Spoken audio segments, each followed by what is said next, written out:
অসমৰ কাৰণে বিশেষ ৰাজ্যৰ মৰ্যাদা আছিলে, আপোনালোকে সকলোৱে জানে যে 1969 পৰা আছিলে, কিন্তু সেই বিশেষ ৰাজ্যৰ মৰ্যাদাটো সংবিধান স্বীকৃত নাছিলে। যেনেকৈ মিচিংসকলৰ স্বায়ত্ব শাসন, ৰাভাসকলৰ স্বায়ত্ব শাসন, তিৱাসকলৰ স্বায়ত্ব শাসন, এইবিলাক সংবিধান স্বীকৃত স্বায়ত্ব শাসন নহয়।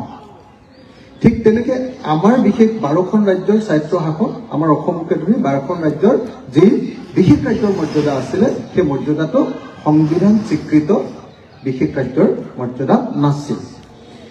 আমি বিশেষ ৰাজ্যৰ মৰ্যাদা 1996 পৰা পইচাৰ আকাৰত আমি সুবিধাৰ আকাৰত লাভ কৰিবলৈ আৰম্ভ কৰিছিলোঁ বিশ্বনাথ প্ৰতাপ সিং ডাঙৰীয়াৰ দিনৰ পৰা। আৰু 1996 পৰা সুবিধা লাভ কৰিছিলোঁ। তাৰ ভিতৰত আটাইতকৈ গুৰুত্বপূৰ্ণ সুবিধাটো আছিলে যে কেন্দ্ৰৰ টেক্সৰ, চেন্ট্ৰেল গভৰ্ণমেণ্টৰ চেন্ট্ৰেল টেক্সৰ আমি 65.35% টকা 12খন ৰাজ্যৰ মাজত বিতৰণ হৈছিলে, আৰু বাকী পইচাবিলাকে ডাঙৰ ডাঙৰ ৰাজ্যৰ মাজত বিতৰণ হৈছিলে চেন্ট্ৰেল টেক্সৰ। এইটোৱে আছিলে। সেইকাৰণে আমি চেণ্টাৰৰ পৰা পোৱা টকাৰ পৰিমাণটো সাংঘাতিক বেছি আছিলে, যি কাৰণত আমি এই 12খন সৰু সৰু ৰাজ্য, এই ৰাজ্যকেইখনৰ অৰ্থনৈতিক সংকটটোৰ পৰা আমি জোৰা মাৰি চলি থাকিব পাৰিছিলোঁ। কিন্তু তেতিয়া যে বিজেপি চৰকাৰ আহিলে, সকলোৱে জানে যে 14 চনত বহুত ডাঙৰ ডাঙৰ কথা কৈ আহিলে, 15 চনত আমাৰ বিশেষ ৰাজ্যৰ মৰ্যাদাটো কাটি দিলে। বিশেষ ৰাজ্যৰ মৰ্যাদা কাটি দিয়াৰ পাছত আমাৰ কেইবাটাও লোকচান হ'ল। এক নম্বৰ কথাটো হ'ল সেই যে চেণ্ট্ৰেল টেক্সৰ যিটো 65% সেইটো আমি নোপোৱা হৈ গ'লোঁ। সেইটো সকলো ৰাজ্যৰ কাৰণে সমান কৰি পেলালে। সেইটো ডাঙৰ প্ৰব্লেম হৈ গ'ল। তাৰ ফলস্বৰূপে আমি বিশেষ টকাটো আমাৰ বন্ধ হৈ গ'ল। তাৰপিছত দ্বিতীয় যিটো আমাৰ প্ৰব্লেম হৈ গ'ল, সেইটো হ'ল যে চেণ্ট্ৰেলি স্পন্সৰ্ড স্কিমবিলাক যিবিলাক 100% আমাৰ ৰাজ্যৰ কাৰণে আছিলে, তেনেকুৱা 43টা তেনেকুৱা স্কিম আছিলে, তাৰ বেছিভাগ স্কিম বন্ধ কৰি দিলে। এতিয়া চেণ্ট্ৰেলি স্পন্সৰ্ড স্কিমত আমি 100% চেণ্ট্ৰেল গভৰ্ণমেণ্টৰ পইচা আছিলে, সেইবিলাক এতিয়া 80:10 কৰি দিলে বেছিভাগতে, নহ'লে ক'ৰবাত 90:10 কৰিলে দুটামানত, আৰু নহ'লে বেছিভাগ স্কিম বন্ধ কৰি দিলে। তাৰ ফলস্বৰূপে আমি বহুত ডাঙৰ অৰ্থনৈতিক সংকটত পৰিছোঁ, বহুত ডাঙৰ অৰ্থনৈতিক সংকট। আগতে কি আছিলে, আমি বাহিৰা বহি দেশৰ পৰা যদি ধাৰ লওঁ তেতিয়াহ'লে 100% ফ্ৰী আছিলে আমাৰ। সেইটো চেণ্ট্ৰেল গভৰ্ণমেণ্টে মাৰি দিয়ে। সেইটো নাইকিয়া কৰিছিলে, 80-20 কৰি দিছিলে। প্ৰথমতে নাইকিয়াই কৰিছিলে, তাৰপিছত যেতিয়া অসমত তেতিয়া মোৰ মনত আছে কৃষক মুক্তি সংগ্ৰাম সমিতিয়ে অন্ততঃ আমি 10টামান তেনেকুৱা ডাঙৰ প্ৰচেছন কৰিছিলোঁ। সেইবিলাক কৰাৰ পাছত চেণ্ট্ৰেল গভৰ্ণমেণ্টৰ হাল্লা পলস্তন লগাৰ পাছত অকল খালি সেই এক্সটাৰ্নেল এডেড যিবিলাক প্ৰজেক্ট, সেইবিলাকত এতিয়া হেৰিটো ৰাখি বাকী আটাইবিলাক সা সুবিধা বিশেষ ৰাজ্যৰ সা সুবিধাবিলাক কাটি দিলে। আমি কিন্তু এতিয়া কৈছোঁ যে নহয়, ৰাইজৰ দলে আমাৰ যিটো আটাইতকৈ ডাঙৰ ৰাজনৈতিক দাবী, সেইটো হ'ল আমি ৰাইজৰ দলে ভাৰতৰ সংবিধানত 371B বুলি এটা ক্লজ বিচাৰোঁ। 371B বুলি আমাৰ কাৰণে ক্লজ এটা আছে, সকলোৱে জানে। সেইটোত আছে অকল ট্ৰাইবেল ভাষাবিলাক 6 শিডিউলৰ কাৰণে। আমি কৈছোঁ যে তাতে আমাৰ ভাৰতৰ সংবিধানৰ 371A নাগালেণ্ডৰ কাৰণে দিয়া কি আছে, নাগালেণ্ডৰ মাটিৰ ওপৰত কেৱল ৰাজ্য চৰকাৰৰ অধিকাৰ থাকিব, আৰু মাটিৰ তলত পোৱা সকলো সম্পদৰ অধিকাৰ কেৱল আৰু কেৱল নাগালেণ্ডৰ হ'ব। সেইকাৰণে সকলোৱে জানে যে আজিৰ দিনটোত অসমৰ মাটিৰ তলত পাকঘৰতো যদি তেল ওলায়, লগে লগে অইল ইণ্ডিয়া লিমিটেড বা ONGC বা কোনোবা এটা কোম্পানী তাৰ মালিক হয়, কিন্তু নাগালেণ্ডত তেল ওলালে তাৰ মালিক নাগালেণ্ড চৰকাৰ, তাক কোনেও হাত দিব নোৱাৰে। মেঘালয় যদি কয়লা ওলায়, যিটো পাহাৰত কয়লা ওলাইছে সেই পাহাৰটোৰ মালিকজনেই তাৰ মালিক, কিন্তু অসমত যদি কয়লা ওলায় কোল ইণ্ডিয়া লিমিটেড বা কোনোবা কোম্পানী ডাইৰেক্টলি তাৰ মালিক। আমি 12.5% তাৰ মালিকীস্বত্ব পাওঁ। আমি সেইকাৰণে কৈছোঁ যে নাগালেণ্ডক দিয়া 371A যিটো স্বায়ত্ব শাসন, স্পেচিয়েল কেটেগৰী ষ্টেট, সেইটো আমাক দিব লাগে। নম্বৰ 1, সেইটো আপোনালোকে সকলোৱে জানে যে মিজোৰামৰ ক্ষেত্ৰতো দিয়া হৈছে। মিজোৰামক খালি সম্পদৰ অধিকাৰ দিয়া নাই, মাটিৰ অধিকাৰটো দিছে। নাগালেণ্ডক সম্পদ আৰু মাটি দুয়োটাৰে অধিকাৰ দিছে। তাৰ পাছত আমি দাবী কৰিছোঁ যে ছিকিমৰ ক্ষেত্ৰত প্ৰযোজ্য 371Fৰ অধীনত ছিকিমৰ লোকেল থলুৱা মানুহবিলাকৰ কাৰণে আসনৰ সংৰক্ষণ, আৰু লেপচা মানুহৰ কাৰণে লোকসভাৰ আসন, বিধানসভাৰ আসনৰ সংৰক্ষণ। সেইটোৰ কাৰণে আমাৰ অসমত যিটো হুলস্থুল লাগি আছে, তাৰ কাৰণে আমি কৈছোঁ যে এই ক্ষেত্ৰত এটা বিবেচনা কৰিব পাৰে নেকি, সেইটো বস্তু চাব লাগে। আৰু সেই ক্ষেত্ৰত 1951ৰ যিটো কথা কৈ আছে যে আসন সংৰক্ষণৰ ক্ষেত্ৰত যিটো 1951ৰ কথা কৈ আছে, আৰু 1971 কথা কৈ আছে এই দুইটাৰ বিষয়ে এখন ৰাউণ্ড টেবুল গোটেই অসমৰ জাতি জনগোষ্ঠীৰ মাজত ৰাউণ্ড টেবুল অনুষ্ঠিত কৰি এইটো এটা মীমাংসা কৰি তাৰ পাছত আমি কি ধৰণৰ আসন সংৰক্ষণৰ কথা পাতিব পাৰোঁ এই সম্পৰ্কে সিদ্ধান্ত হ'ব লাগে। আৰু 3 নম্বৰ আমি কৈছিলোঁ যে কৰ্ণাটকত যিটো চাকৰি সংৰক্ষণ কৰ্ণাটকৰ স্থানীয় মানুহৰ কাৰণে যিটো চাকৰি সংৰক্ষণ 371F371F2 অসমত কাৰ্যকৰী কৰিব পাৰি নেকি এইটো এটা বিবেচনা কৰি একেলগতে 371Bৰ ভিতৰত এই গোটেই বস্তুটো আনিব লাগে। এইটো এখন ৰাজনৈতিকভাৱে আমি ৰাইজৰ দলে কোৱা আন দলবিলাকতকৈ বাকী NRC বা বিদেশী সমস্যাৰ ক্ষেত্ৰত আমাৰ অসম চুক্তিৰ লগত আটাইবিলাক কথা সব মিলি যায় 100% আমাৰ মিলি যায়। গতিকে নতুনকৈ মই একো ক'ব খোজা নাই, কিন্তু আমি আপোনালোকে সকলোৱে জানে যে এই যিটো বিপ্লৱ শৰ্মা কমিটিৰ প্ৰতিবেদন বনাইছিলে সেই বিপ্লৱ শৰ্মা প্ৰতিবেদনতে আমি প্ৰথম এই প্ৰস্তাৱটো দিছিলোঁ আৰু আমি দিয়া প্ৰস্তাৱৰ বেছিভাগ অংশই তেওঁলোকে গ্ৰহণ কৰিছিলে স্পেচিয়েল কেটেগৰী ষ্টেটৰ বাহিৰে বাকী আটাইবিলাক তেওঁলোকে গ্ৰহণ কৰিছিলে আৰু গ্ৰহণ কৰি ভাৰতৰ সংবিধান মানে সাংবিধানিক সুৰক্ষাৰ বস্তুটো যে এইটোহে এইকেইটাৰ ভিতৰতে যে হ'ব লাগিব তাৰ বাহিৰে বেলেগ কোনো ভাৰতৰ সংবিধানত নাই 371Aৰ পৰা 371Jৰ ভিতৰতে যে ক'ব লাগিব সেই কথাটোক আমি আঙুলিয়াই দিছিলোঁ আৰু তেওঁলোকে সেইটো মানি লৈছিলে। তাৰপাছত আমি দ্বিতীয় যিটো বস্তু তাৰপাছত আমি অৰ্থনৈতিকভাৱে 5টা কথা কৈছোঁ সেইটো কথা ইতিমধ্যে আমাৰ তাত দেখুৱালে। 1 নম্বৰ কথাটো কৈছোঁ যে সঁচাকৈ অসমীয়া জাতিক যদি 1 ষ্টেপ ফৰৱাৰ্ডো কৰিব লাগে তেতিয়াহ'লে অসমীয়া জাতিক প্ৰথম প্ৰফেচনেল জাতিত পৰিণত কৰিব লাগে। আমি কৈছোঁ যে ফিউডেল কনজাম্পশ্যনৰ কাৰণে আমি প্ৰডাকশ্যন কৰোঁ, সেই প্ৰডাকশ্যন আমাৰ আচলতে বজাৰৰ কাৰণে প্ৰডাকশ্যনলৈ পৰিণত হ'ব লাগে আৰু বজাৰৰ কাৰণে প্ৰডাকশ্যন যদি পৰিণত কৰিব লাগে তেতিয়াহ'লে আমি ভেকুলীৰ বিয়া পতা জাতিৰ পৰা আমি আমাৰ পথাৰত সকলো পানী যোগানৰ ব্যৱস্থা কৰি বছৰত 3বাৰ বা 4বাৰ বা 5বাৰ খেতি কৰি আমাৰ কৃষকৰ ইনকাম বৃদ্ধি কৰিবৰ কাৰণে ৰাউণ্ড দ্য ইয়াৰ কাল্টিভেশ্যনটো ষ্টাৰ্ট কৰিব লাগিব। আৰু আমাৰ মতে অসমক 1 ষ্টেপ ফৰৱাৰ্ড কৰাৰ প্ৰথম আৰু প্ৰধান কামটো হ'ল round the year cultivation. 1 number. আমাৰ 2 নম্বৰ কথাটো হ'ল যে অসমক যদি সঁচাকৈ আগবঢ়াই নিব লাগে ছেকেণ্ড কামটো কৰিব লাগিব যে কৃষি উৎপাদিত সামগ্ৰীবিলাকৰ মিনিমাম ছাপোৰ্ট প্ৰাইচ ডিক্লেয়াৰ কৰা। আৰু মিনিমাম ছাপোৰ্ট প্ৰাইচ কি আমি সেইটো ঘোষণা কৰি দিছোঁ। মিনিমাম ছাপোৰ্ট প্ৰাইচ মানে আমি কৈছোঁ যে প্ৰডাকশ্যন কষ্টৰ 3 গুণ। 1 কেজি কেঁচা চাহপাত উৎপাদন কৰিবৰ কাৰণে যদি 10 টকা খৰচ হয় তেতিয়াহ'লে তাৰ 3 গুণ আৰু সেইটো প্ৰত্যেক বছৰৰ কাৰণে চৰকাৰে ঘোষণা কৰিব যে প্ৰডাকশ্যন কষ্ট যোৱা বছৰ ইমান আছিলে গতিকে যোৱা বছৰৰ প্ৰডাকশ্যন কষ্টৰ ভিত্তিত এইবাৰ মিনিমাম কষ্ট এইটো হ'ব। এইটো হ'ল এইটো যদি কৰোঁ তেতিয়াহ'লে আকৌ সেইফালৰ পৰাও আজিৰ দিনটোত যদি আপুনি চায় আমাৰ শিৱসাগৰত এটা যদি ধৰক ছাপোজ 1 কিলো বিলাহী আমি কিনিলোঁ শিৱসাগৰত 5 টকাত, সেই বিলাহীটো আমাৰ গুৱাহাটীৰ বজাৰত অতি কমেও আমি 40 টকা বা 50 টকাত কিনিব লাগে। খেতিয়কজনে পায় 5 টকা। 5 টকা বিলাহীটো যেতিয়া 50 টকা পায় মাজত 45 টকা বেলেগে খায়। এইটোৱে হ'ল পুঁজিবাদী অৰ্থনীতিৰ মূল প্ৰব্লেম। সেই প্ৰব্লেমটো নাইকিয়া কৰি বজাৰ আৰু কৃষকৰ মাজত সম্পৰ্ক ৰক্ষা কৰা আৰু মাজত থকা চিণ্ডিকেটৰ পৰা আৰম্ভ কৰি এই গোটেই বেৰখন নাইকিয়া কৰিবৰ কাৰণে আমি এটা সুসংঘবদ্ধ পদ্ধতি ইয়াতে তুলি ধৰিব খুজিছোঁ। এইটো 2 নম্বৰ আমাৰ কাম। 3 নম্বৰ আমি কৈছোঁ যে যদি সঁচাকৈ অসমখন আগুৱাই যাব লাগে থাৰ্ড যিটো কাম সেইটো হ'ল যে আমি অসমৰ বজাৰখন অসমৰ স্থানীয় মানুহৰ হাতলৈ আনিব লাগে। আজিৰ দিনটোত অসমৰ বজাৰখন কাৰ হাতত আছে বুলি ক'লে প্ৰথম ক'ব লাগিব যে আজিৰ দিনটোত অসমৰ আটাইতকৈ ডাঙৰ মাৰোৱাৰীজনৰ নাম আমাজন কোম্পানী বা ফ্লিপকাৰ্ট। আজি আনকি ঘৰৰ আপোনাৰ মিঠাতেল কোনো মানুহে ফ্লিপকাৰ্টতে কিনে বা আমাজনত কিনে।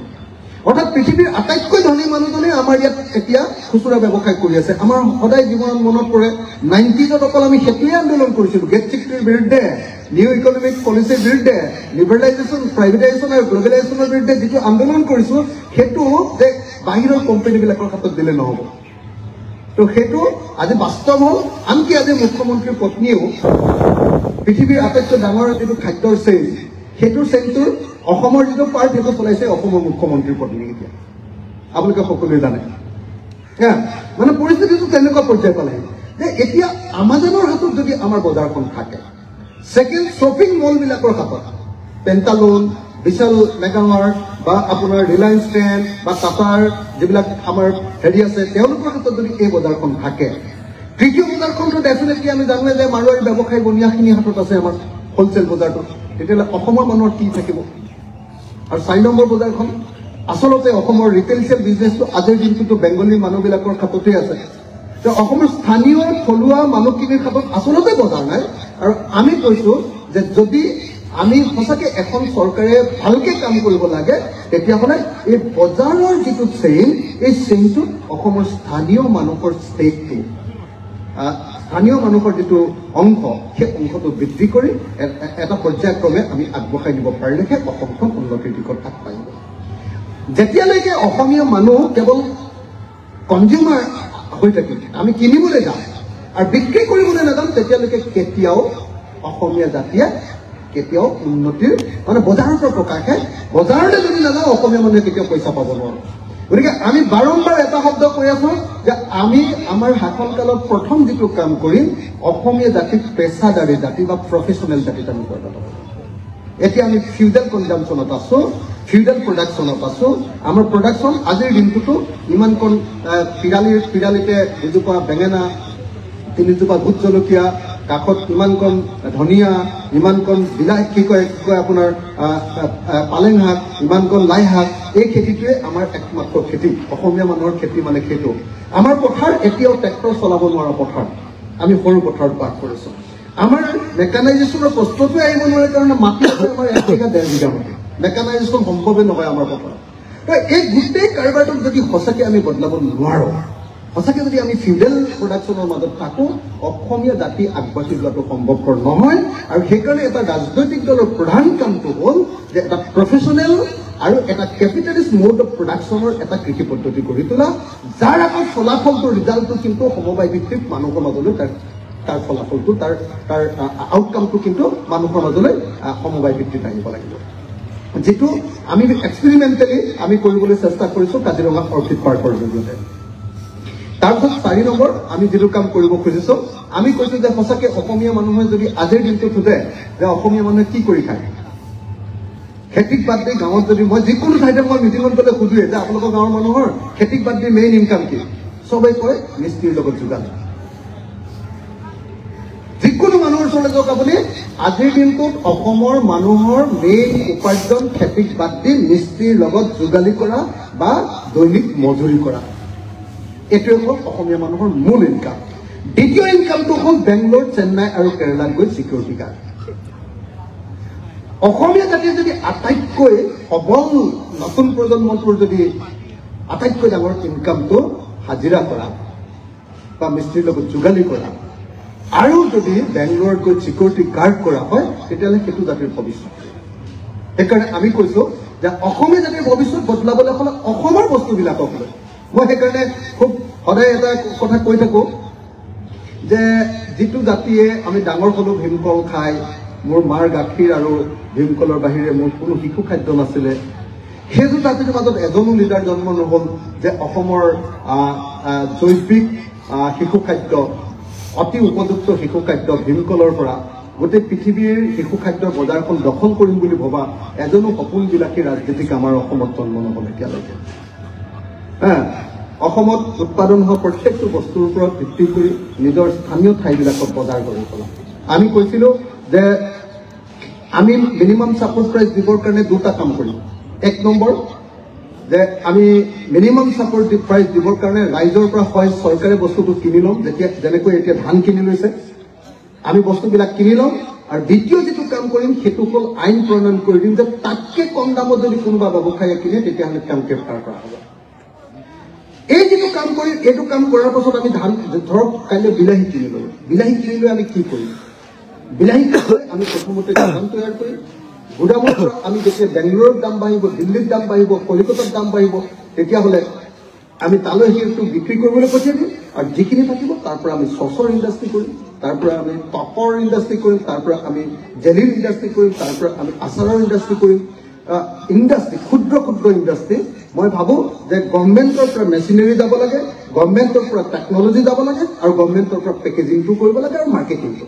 আৰু বাকীখিনি শ্ৰমটো আমাৰ গাঁৱৰ মানুহক কৰিবলৈ দিব লাগে মোৰ মায়ে নিশ্চিতভাৱে মানে আপোনাৰ ভীমকল কাটি ৰ'দত শুকুৱাই দিব পাৰিব মোৰ মায়ে নিশ্চয় ভীমকলৰ পৰা গুটিখিনি উলিয়াই দিব পাৰিব আৰু মায়ে নিশ্চয় সেই বস্তুখিনি ধুনীয়াকৈ জোখত শুকুৱাই দিব পাৰিব আৰু আমাৰ মা আমাৰ দেউতা আমাৰ দদাইদেউ আমাৰ খুৰাদেউ প্ৰত্যেকজনক আমি যেতিয়া গাঁৱৰ ভিতৰতে কাম দিম তেতিয়াই কেৱল আৰু কেৱল তেতিয়াহে সেইকাৰণে আমি বাৰম্বাৰ কৈ আছো যে ছেমি কণ্ডাক্টৰ ইণ্ডাষ্ট্ৰী আহিব পাৰে কিন্তু ছেমি কণ্ডাক্টৰ ইণ্ডাষ্ট্ৰীয়ে অসমৰ ভাগ্য পৰিৱৰ্তন নকৰে অসমৰ যদি ভাগ্য পৰিৱৰ্তন কৰিব লাগে বাহিৰৰ পৰা অহা কেপিটেলে নোৱাৰে আমাৰ ভিতৰৰ পৰা গঢ়ি উঠা কেপিটেল কিন্তু এতিয়ালৈকে আমি কেপিটেল বোলা বস্তুটো গঢ়িবই পৰা নাই অসমীয়া মানুহৰ কাৰণে টকাটো টকা কেৱল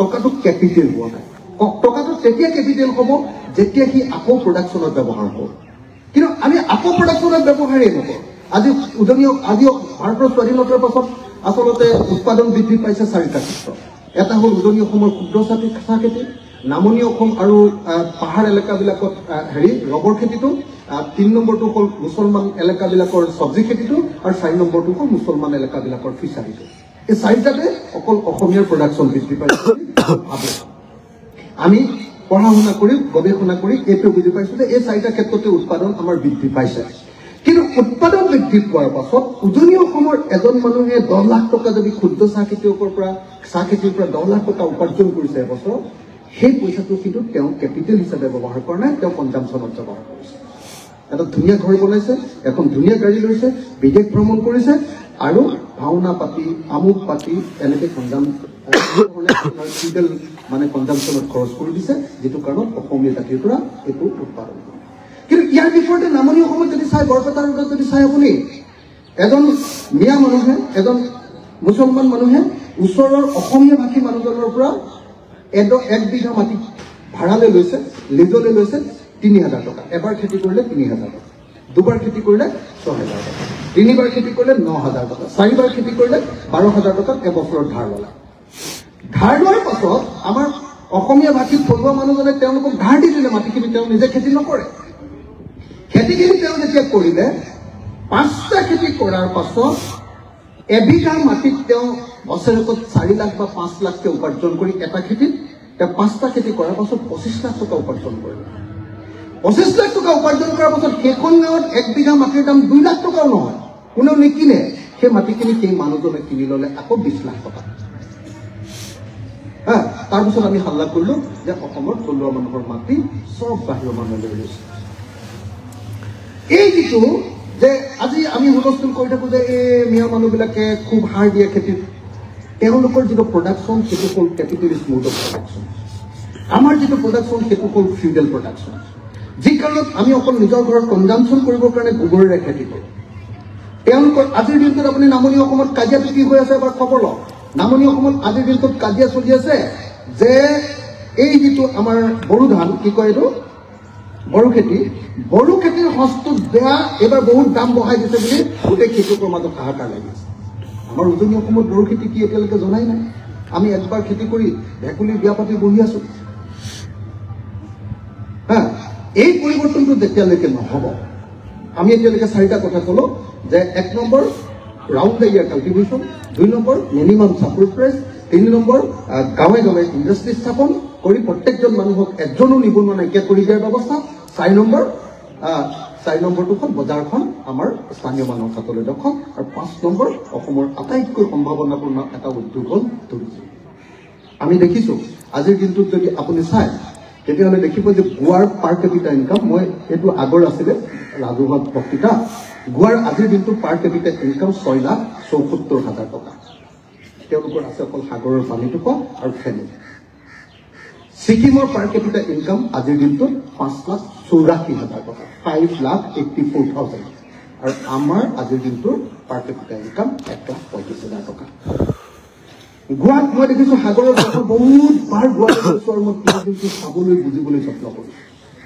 ছিকিমত বহুত বাৰ গৈছোঁ তেওঁলোকৰ টুৰিজিমটো মই বুজিবলৈ যত্ন কৰিছোঁ কাৰণ মই 24 ঘণ্টা অকল অসমখন কেনেকৈ আগবঢ়াম তাৰ বাহিৰে বেলেগ চিন্তা একো নকৰোঁ যেতিয়া চাবলৈ গৈছোঁ তেতিয়া দেখিছোঁ যে তেওঁ গোৱাটো বিশেষ একো নাই গোৱাটো সাগৰৰ পানী আছে আৰু ফেনী আছে বাকীটো চব মেনেজ কৰে আমাৰ কি আছে চব আপোনাৰ তেল আছে কয়লা আছে সুনীল আছে চাহপাত আছে খেতি আছে, ব্ৰহ্মপুত্ৰ আছে, কাজিৰঙা আছে, মানাহ আছে, শিৱসাগৰ আছে, 97টা ট্ৰাইবছ আছে, চবৰে ড্ৰেছ আছে, চবৰে ৱে অফ লাইফ আছে, কালচাৰ আছে, মানে দেখুৱাব পৰা ইমান বস্তু আছে। আৰু আজিকালি টুৰিজিম সাগৰৰ পানী চাই সেইটো সৰু টুৰিজিমটোৱে হয়, ডাঙৰ টুৰিজিমটো হয় মানুহে বহুদিন এখন গাঁৱত থাকি লয়, তেওঁলোকৰ ৱে অফ লাইফটো চাবলৈ আহে, এইটোহে আচল টুৰিজিম, তাকে বেছিকৈ পইচা পায়। সেই টুৰিজিম কৰিবৰ কাৰণে আমাৰ গাঁৱে গাঁৱে ইমান সম্পদ আছে, অথচ আমি এতিয়ালৈকে সেই বস্তুবিলাকৰ এক্সপ্ল'ৰ কৰাই নাই।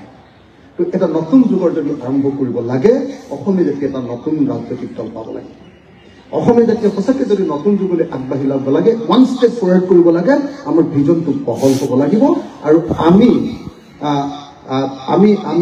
আমি থিয়ৰিটিকেলি আৰু প্ৰেক্টিকেলি এই দুইটা বস্তু বুজি লৈ আমি অসমীয়া জাতিক নতুন ধৰণে আগবঢ়াই দিব লাগিব। আৰু তাৰে এটা সপোন হিচাপে আমি আমাৰ সপোনৰ অসমখন নামৰ এটা ভিজন ডকুমেণ্ট তৈয়াৰ কৰিছোঁ। আৰু তাৰ ওপৰত ডিছকাছ কৰি আপোনালোকৰ পৰা অধিক পৰামৰ্শ পাম বুলি যে আমাৰ মূল 5টা কথা কৈ দিয়াৰ পাছত আপোনালোক ৰাজনৈতিক প্ৰশ্নটোতো ক'লোৱেই মই, আমি স্পেচিয়েল কেটেগৰী ষ্টেট বিচাৰিছোঁ। কি স্পেচিয়েল কেটেগৰীতে ষ্টেট 371B বিচাৰিছোঁ, আৰ্টিকল 371Bত আমি বিচাৰিছোঁ 371A2, 371F2 আৰু 371Z2। এই 3টা বস্তু বিচাৰিছোঁ। 371Aত পায় মাটি আৰু সম্পদৰ ওপৰত অধিকাৰ, 371Fত পায় লোকেল মানুহৰ কাৰণে আসন সংৰক্ষণ, আৰু 371Z পায় চাকৰি আৰু এইবিলাক স্কুল কলেজবিলাকৰ আসন সংৰক্ষণ, এইটো পায়। এই বস্তুবিলাক সাংবিধানিকভাৱে পাব লাগে বুলি আমি কৈছোঁ। আৰু কৈছোঁ যে 6 জনগোষ্ঠীৰ জনজাতিকৰণ যদি হৈ যায় তেতিয়াহ'লে এখন ট্ৰাইবেল ষ্টেটৰ নিচিনা হৈ যাব, তেতিয়া আমাৰ ফাণ্ডিংটো আৰু প্ৰব্লেম নহ'ব। তো এই কথাকেইটা আমি ইয়াত কৈছোঁ। এইখিনি কথা কৈয়ে আমাৰ সুধী সমাজ আজি আমি আকৌ কৈছোঁ, আমি ৰাজহুৱা সভা পতা নাই, আজি সকলোৱে আমি লিখি ল'ম বুলি আহিছোঁ আপোনালোকৰ পৰামৰ্শবিলাক। অসমক সঁচাকৈ আমি আগুৱাই নিব খোজোঁ, অসমক চিৰিয়াছলি আমি মানে এনেই ৰাজনীতি কৰি মানে দালালি কৰিবৰ কাৰণে ৰাজনীতি কৰিব খোজা নাই, চিৰিয়াছলি ৰাজনৈতিক পৰিৱৰ্তন এটা আনিব খুজিছোঁ। গতিকে তাৰ কাৰণে যি মূল কথাকেইটা আপোনালোকৰ পৰা জানিব লাগে, সেই কথাখিনি আজি আপোনালোকৰ পৰা শিকিম বুলি আমি এই সভাখন আয়োজন কৰিছোঁ। মই ইমানখিনি সময় আপোনালোকৰ সন্মুখত ক'বলৈ পোৱাটো মোৰ কাৰণে সৌভাগ্যৰ কথা। কোৱাৰ ইমানখিনি ডেফিনেটলি যোগ্যতা নাই, তথাপিও আপোনালোকে এইখিনি সুযোগ দিয়াৰ কাৰণে ধন্যবাদ। জয় অসম।